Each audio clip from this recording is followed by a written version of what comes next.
In 1968, Dr. Shinya successfully developed the technique of colonoscopy in order to visualize the entire rectum and colon. The following year, in 1969, he devised a snare cautery device and was the first to perform colonic polypectomy through the colonoscope. He has performed approximately 300,000 colonoscopic examinations and has noted that there appears to be a strong connection between intestinal appearance and lifestyle-related diseases.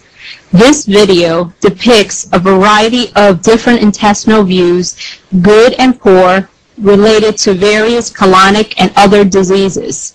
He emphasizes the importance of lifestyle and healthy eating habits, which are critical to longevity and maintaining optimal health. This is a 45-year-old female.